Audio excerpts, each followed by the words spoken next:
자, 제19조 이제 과태료 부과의 제척 기간이 있습니다. 1항은 기산점을 이야기하고 있고 암기할 사항은 종부세, 종부입니다.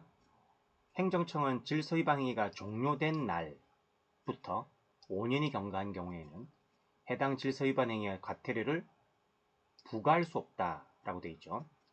자, 종료된 날 괄호 열고 다수인이 질서위반 행위에 가담한 경우에는 최종 행위가 종료된 날을 말한다 라고 되어 있죠. 그래서 제척기간은 과태료를 언제까지 부과할 수 있는가, 그 시작점이 종료된 날이고 시간은 5년이죠. 5년은 우리가 항상 알고 있는 거니까 특별히 외울 건 없지만 종료라는 단어하고 징수가 아니라 과태료를 부과한다, 여기 중요한 거죠. 그 다음 2항을 보시면 적용 제외되는 게 있는데 제1항에도 불구하고 원래는 5년이라는 거죠. 행정청은 제36조 또는 제44조에 따른 법원의 결정이 있는 경우에는 그 결정이 확정된 날로부터 1년이 경과하기 전까지는 과태료를 정정 부과하는 등 해당 결정에 따라 필요한 처분을 할 수 있다라고 되어 있죠. 자, 여기서 이 36조와 44조라고 하는 것은 법원의 과태료 재판 또는 신문 없이 하는 약식 재판을 말합니다. 원래는 5년이라는 거죠. 원래는 5년 동안 하는 건데 5년이 지나더라도 중간에 법원의 결정이 있고 그때부터 확정된 날로부터 1년까지는, 즉 5년이 지나더라도 1년까지는 과태료를 위한 필요한 처분을 할 수 있다는 얘기입니다. 자, 그 다음 제20조 이의제기가 있습니다. 1번 이의제기를 하는 기간을 말하는 건데, 자, 행정청 과태료 부과에 불복하는 당사자는 제17조 제1항에 따른 과태료 부과 통지를 받은 날부터 60일 이내에 해당 행정청에 서면으로 이의제기를 할 수 있다. 즉 과태료 부과는 두 가지라고 그랬죠. 행정청 과태료 부과가 있고 법원의 과태료 재판이 있는데 행정청 과태료 부과에 불복하는 게 바로 이의제기라는 겁니다. 이름을 잘 보시고 이의신청이 아니라 이의제기죠. 그리고 날짜 60일 이내 중요합니다. 그리고 해당 행정청, 상급청이 아니라 해당 행정청, 그리고 서면으로 한다. 말로 하는 게 아니죠. 서면으로 한다. 이런 단어를 다 잘 보셔야 됩니다. 이 조문은 아주 중요한 조문이니까 잘 보셔야 됩니다.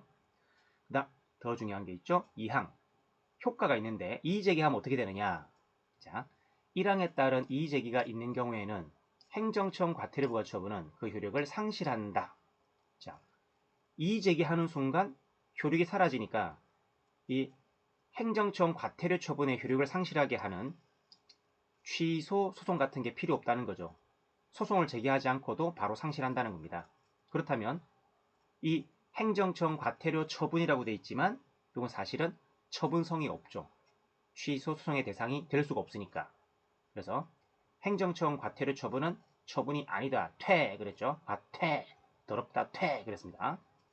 자, 사망은 철회가 있는데 당사자는 행정청으로부터 21조 사망에 따른 통지를 받기 전까지는 행정청에 대하여 서면으로 이의제기를 처리할 수 있다. 자, 이건 뭐냐면 행정청 과태료 부과에 당사자가 이의를 제기하면 그 과태료 처분은 효과가 사라지니까 법원에 통보해가지고 법원이 다시 과태료 부과하게 됩니다.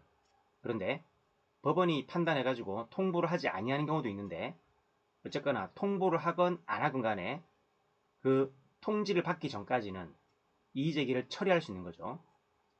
그 다음 21조 이제 법원의 통보가 있죠. 이것도 중요한 조문이니까 잘 보셔야 됩니다. 자, 1항 중요합니다. 기간이 있죠. 20조 1항에 따른 이의제기를 받은 행정청은 이의제기 받은 날로부터 14일 이내에 이에 대한 의견 및 증빙 서류를 첨부하여 관할 부분에 통보하여야 한다.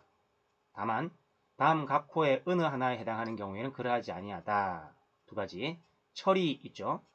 1호 당사자가 이의제기를 철회한 경우, 2호 당사자의 이의제기에 이유가 있어서 과태료를 부과할 필요가 없는 것으로 인정되는 경우, 즉 이의제기를 처리한다는 것은 아닙니다. 제가 잘못한 것 같습니다. 돈 낼게요 한 것이고, 2호는 행정청 스스로가 뭡니까? 아이고 제가 잘못 부과했네요 라고 한 거죠. 한마디로 1호는 당사자가 무릎 꿇은 거고 2호는 행정청이 무릎 꿇은 거죠. 그렇다면 굳이 법원 가서 따질 필요가 없다 그 뜻입니다. 그래서 이의제기가 있으면 통보하는 게 원칙이지만 처리 두 가지 경우에는 통보하지 않는다 이 말입니다. 자, 2항은 뭐 별로 중요한 건 아니고 2항 같은 원인 다수인에 대한 과태료 부과할 때 관할 법원이 어디냐 뭐 이런 걸 따지는 겁니다.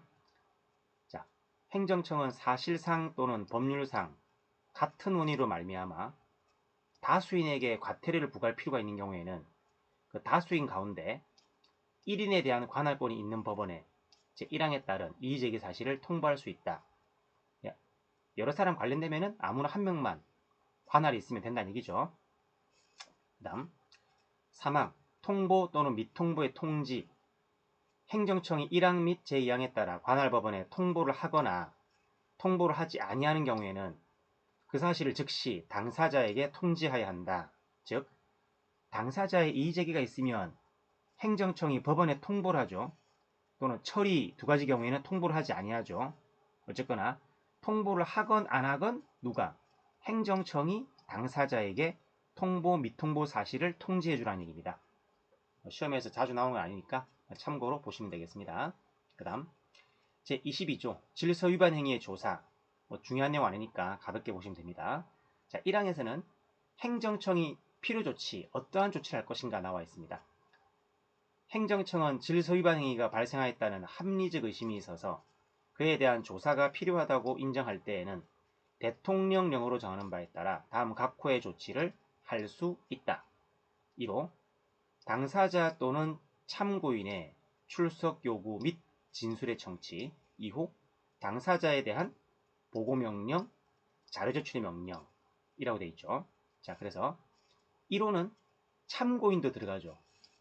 참고인도 출석 요구와 진술의 청취가 되는 건데 당사자에 대해서는 보고명령, 자료제출 명령 이것만 된다는 얘기입니다. 참고를 하시면 되겠고 그럼 대통령령으로 정하는 바에 따라 해서 그 대통령령 6조에 조사할 때 어떻게 할 것인가 몇 가지 참고사항들이 나와 있으니까 가볍게 보시면 됩니다. 시험에 중요한 것은 아닙니다. 1항 알려야 할 사항과 방식이 나와 있는데 행정청은 법 22조 1항 각 호의 조치를 하려면 당사자 또는 참고인에게 다음 각 호의 내용을 모두 적은 서면으로 알려야 한다. 뭘 적느냐? 인, 원, 날입니다. 자, 1호 당사자 또는 참고인의 인적 사항. 2호 과태료 부과의 원인이 되는 사실. 괄호 열고 보고 또는 자료 제출 명령의 경우에 그 대상이 되는 내용을 포함한다. 3호 출석 보고 또는 자료 제출의 날짜 및 장소. 이런 것들을 모두 적어라. 2항 방식의 예외가 있는데 서면으로 한다고 그랬죠? 자, 예외니까 행정청은 1항에도 불구하고 신속한 조사를 위하여 필요하면 전화, 팩스 그 밖에 적절한 방법으로 법 22조랑 각 호의 조치를 할 수 있다. 원칙은 서면인데 예외적으로 전화 같은 거 할 수 있다. 참고하시면 되겠습니다. 자, 법률로 다시 돌아오겠습니다. 2항 소속 직원의 출입 검사. 자, 행정청이 필요한 조치를 할 수 있다고 그랬죠? 그때 직접 가는 게 아니라 직원으로 하여금 가게 할 수 있다 그 뜻입니다. 자, 읽어보시면 행정청은 질서 위반 행위가 발생하였다는 합리적 의심이 있어 그에 대한 조사가 필요하다고 인정할 때에는 그 소속 직원으로 하여금 당사자의 사무소 또는 영업소에 출입하여 장부, 서류, 그 밖에 물건을 검사하게 할 수 있다. 그래서 장서물, 출입검사죠. 그 다음 3항 보시면 소속 직원이 출입 검사할 때 미리 통지한다는 거죠. 예외 사유가 나와 있는데 그것이 두 가지 긴증입니다. 자, 보시면 제2항에 따른 검사하고자 하는 행정청 소속 직원은 당사자에게 검사 개시 7일 전까지 검사 대상 및 검사 이유 그 밖에 대통령령으로 정하는 사항을 통지하여야 한다. 다만 긴급을 요하거나 사전 통지의 경우 증거인멸 등으로 검사 목적을 달성할 수 없다고 인정되는 때에는 그러하지 아니하다. 그래서 긴증 했습니다. 대통령령으로 정한다고 했으니까 6조에서 3항 나와 있는데 중요한 거 아니니까 법 22조 3항에 따라 검사를 위해 사전 통지하는 경우에는 다음 각 호의 사항을 적은 서면으로 한다. 그래서 당기대필, 당사자의 성명과 주소, 검사 기관과 장소, 검사 대상과 이유, 그 밖에 필요한 사항이다. 참고를 하시면 되겠습니다. 그 다음 다시 법률 제4항 소속 직원이 출입 검사할 때, 자, 요거는 출제 가능성이 있습니다. 소속 직원이 출입해서 검사할 때는 증표를 제시한다 이거죠. 자, 제2항에 따라 검사하는 직원은 그 권한을 표시하는 증표를 지니고 이를 관계인에게 내보여야 한다. 즉 지니고 내보여야 한다. 옛날 같으면 휴대하고 제시하여야 한다 이런 말인데 한글로 바뀐 거죠. 지니고 내보여야 한다. 그리고 영장이 아니라 증표라는 겁니다. 증표. 영장은 검사가 신청하고 법관이 발부하는 엄격한 절차를 거쳐서 발부됩니다.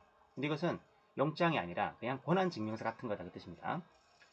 그 다음 5항 행정청의 조치나 소속 직원의 출입 검사 시에 한계가 나와 있는데, 자, 제1항, 제2항에 따른 조치와 검사는 그 목적 달성이 필요한 최소한에 그쳐야 한다. 즉 비례원칙 규정하고 있는 거죠. 별건 아니고 뭐 이런 거 없어도 당연히 불문법 원칙이니까 뭐 지켜야 되겠죠. 그 다음 제23조 자료 제공의 요청, 뭐 중요한 거 아니니까 가볍게 보시겠습니다. 행정청은 과태료의 부과징수를 위해서 필요한 때에는 관계 행정기관, 지방자치단체, 그 밖에 대통령령으로 정하는 공공기관의 장에게 그 필요성을 소명하여 자료 또는 정보의 제공을 요청할 수 있으며, 그 요청을 받은 공공기관 등의 장은 특별한 사정이 없는 한 이에 응하여야 한다. 즉 참고로 그냥 이 응하여야 한다는 건 뭐죠? 특별한 사정이 없는 한 응하여야 한다는 것은 반드시 응한다는 것은 아니다 그랬죠. 한번 참고하시고 뭐 중요한 조건 아닙니다. 그 다음 24조 가상금 징수와 체납 처분 등 나와 있는데, 자, 1항 가상금 규정 중요합니다. 행정청은 당사자가 납부기한까지 과태료를 납부하지 아니한 때에는 납부기한을 경과한 날부터 체납된 과태료에 대해서 100분의 3에 상당하는 가상금을 징수한다. 자, 이 가상금이란 것은 과태료 안 내면 돈이 더 플러스가 되는 거죠. 그래서 10일까지 안 내면 10일까지 내야 되는데 10일까지 안 냈다. 그럼 10일이 경과한 그 다음날 11일부터 돈 떼낸다는 얘기죠. 그죠? 그래서 100분의 3, 원래 100분의 5였다가 100분의 3으로 바뀌었으니까 이것도 상당히 중요한 사항입니다. 꼭 기억하셔야 되겠고, 그 다음 2항 중가상금이 나와 있죠. 말 그대로 가상금이 중복된 겁니다. 그래서 10일까지 내야 되는데 안 냈다. 10일까지 내야 되는데 안 냈다. 그러면 가상금을 또 때리는 거죠. 중복해서 가상금을 계속. 그래서 계속 때리는 가상금입니다. 자, 중요한 거니까 같이 보시겠습니다. 체납된 과태료를 납부하지 아니한 때에는 납부기한이 경과한 날부터 매 1개월이 경과할 때마다 체납된 과태료의 1천분의 12에 상당하는 가상금을 제1항에 따른 가상금에 가산하여 징수한다. 이 경우 중가상금을 가산하여 징수하는 기간은 60개월을 초과하지 못한다. 자, 가상금을 한 달마다 한 번씩 1000분의 12, 100만원이면 12,000원이겠죠. 12,000원을 계속 부과하겠다는 뜻입니다. 다만 12,000원, 24,000원 계속 올라가다 보면 돈이 무한정 커지겠죠. 그래서 그 기한을 제한하는 게 바로 요 60개월입니다. 이것을 연수로 계산하면 그렇죠. 결국 5년을 말하는 거죠. 5년. 그래서 60개월까지만 할 수 있다. 1000분의 12, 60개월, 한 달마다 이런 말들 다 중요한 것들이니까 꼭 잘 기억하시기 바랍니다. 자, 3항 뭐 중요한 건 아니고 가상금을 안 냈다. 그러면 강제로 빼앗아오는 조건, 그게 뭔가 보는 거죠. 행정청은 당사자가 제20조 1항에 따른 기한 이내에 이의를 제기하지 아니하고 제1항에 따른 가상금을 납부하지 아니한 때에는 국세 또는 지방세 체납처분 예에 따라 징수한다. 즉, 요 이의 제기를 기한이 60일이죠. 그죠? 과태료 처분 받은 날로부터 60일인데 이가입니다. 이의를 제기하지 않고 and 가상금도 납부하지 않았다. 그럼 국세나 지방세 체납처분 예에 따라 징수한다는 것은 강제징수죠. 소송을 안 해도 되고 행정청 스스로 자력강제가 가능하다. 뭐 그런 말 하는 겁니다. 그럼 사항 삭제 지나가시고, 자, 제24조의 2 상속재산 등에 대한 집행 중요합니다. 1항 상속재산에 대한 집행 요건이 나와 있는데, 자, 과태료는 당사자가 과태료 부과 처분에 대하여 이의를 제기하지 아니한 채 제20조 1항에 따른 기한이 종료한 후 사망하였다. 그 상속재산에 대하여 집행할 수 있다 라고 되어 있죠. 그래서 이기이죠. 이의를 제기하지 않고 기한이 종료했다. 이기사입니다. 이기사. 그러면 상속재산에 대해서 집행할 수 있으니까 상속된다는 말과 비슷하겠죠. 그죠? 그 다음 2항 존속법인 등에 대한 집행요건도 비슷한데, 자, 이거는 사람이 아니라 법인이죠. 자, 법인에 대한 과태료는 법인이 과태료 부과 처분에 대하여 이의를 제기하지 아니한 채 기한이 종료한 후 합병에 의해서 소멸한 경우에는 합병 후 존속한 법인 또는 합병에 의해 설립된 법인에 대하여 집행할 수 있다. 한마디로 상속재산, 존속재산 집행할 수 있다는 것은 이전성이 있다. 이런 말이 되는 거죠. 그래서 특히 요 1항은 시험 많이 나오는 거고 2항은 직접 나온 적은 없지만 앞으로 나올 가능성이 농후합니다. 두 항 모두 다 잘 보셔야 되겠습니다. 그 다음 제24조의 3 과태료의 징수유예 등이 있는데 이건 다 현실적인 이야기이기 때문에 시험엔 잘 안 나오죠. 자, 1항 사유와 기간. 자, 행정청은 당사자가 다음 각 호의 어느 하나에 해당하여 과태료를 납부하기가 곤란하다고 인정되면 1년 범위에서 대통령령으로 정하는 바에 따라 과태료의 분할 납부나 납부기일의 연기를 결정할 수 있다. 자, 이때 과태료라고 하는 것은 괄호 열고 체납된 과태료와 가상금, 중가상금 및 체납처분비를 포함한다 라고 되어 있죠. 그래서 태가중체 앞에서 한 적 있죠. 태가중체 모두 다 포함되고 그 다음 분할하거나 또는 연계한다 합쳐가지고 징수유예 등 이런 징수유예 등.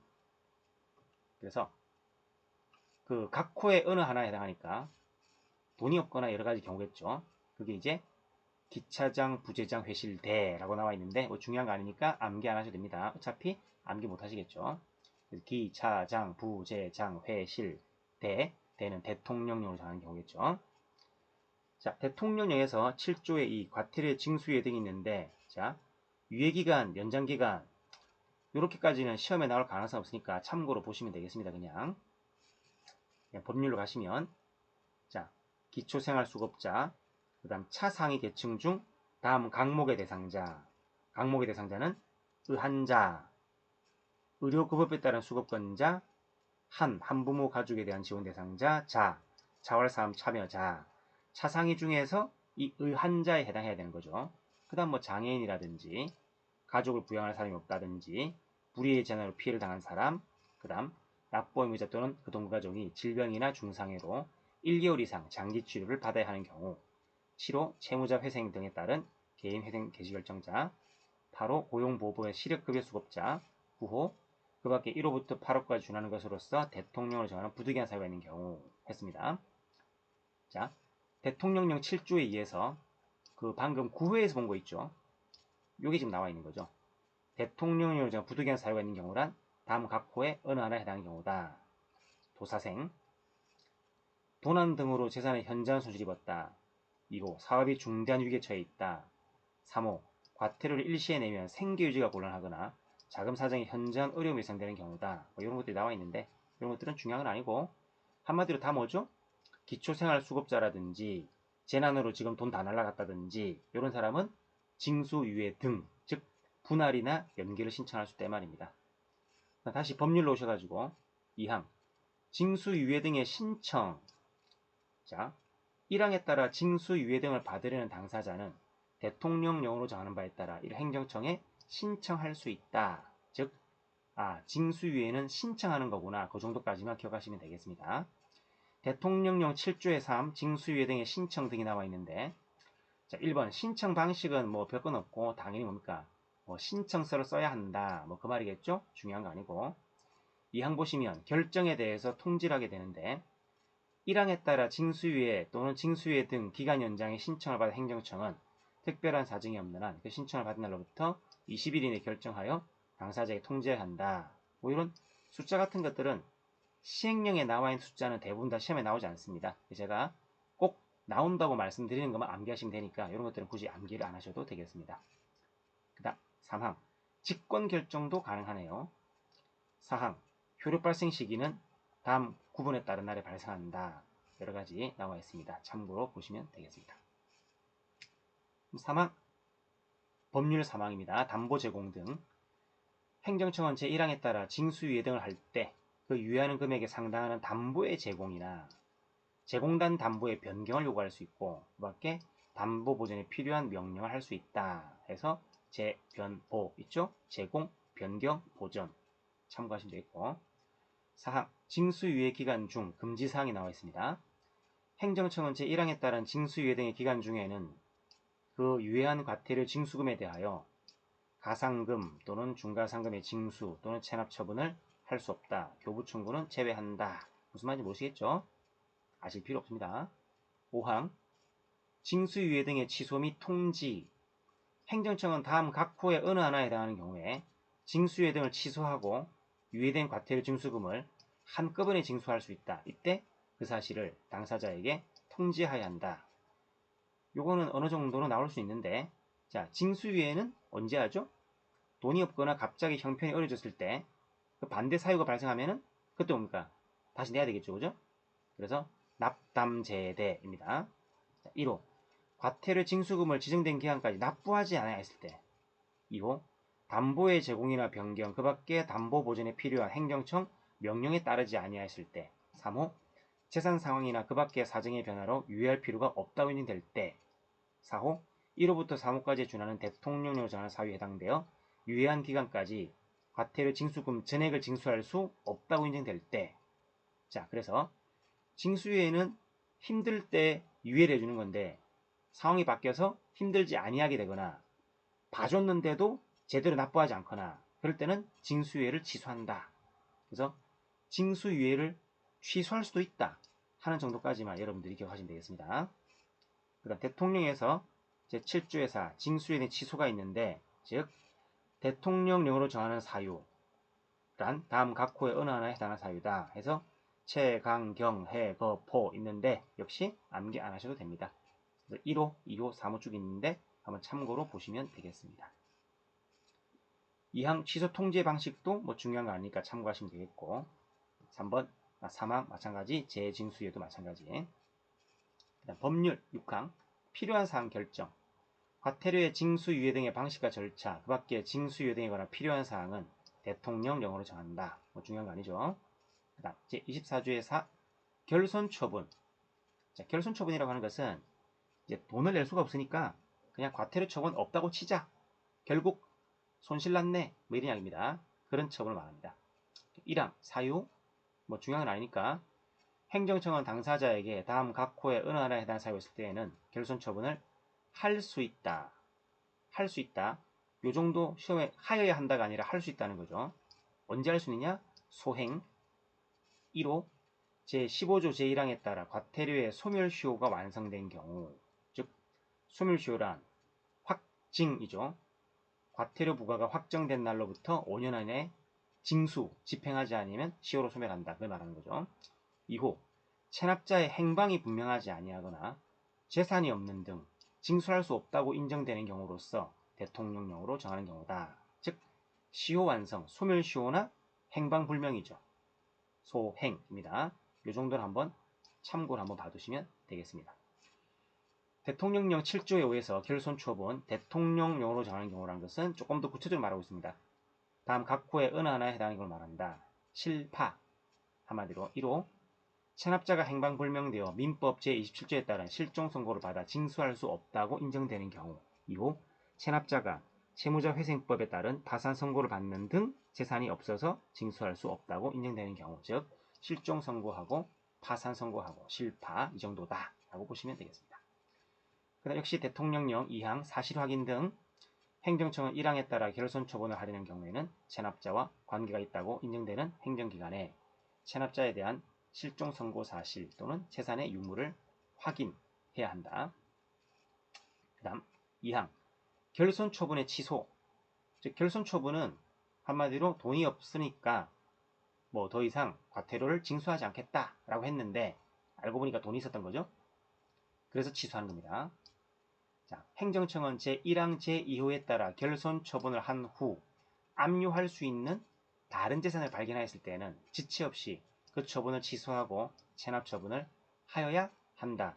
즉 결손 처분을 할 수 있고 돈이 없으니까 근데 숨겨놓은 재산을 발견하면 결손 처분을 취소하여야 한다. 이렇게 된 거죠. 그 다음 대통령령 7조 외호 결선 처분은 통지 사실인데 뭐 참고만 하시면 되겠습니다.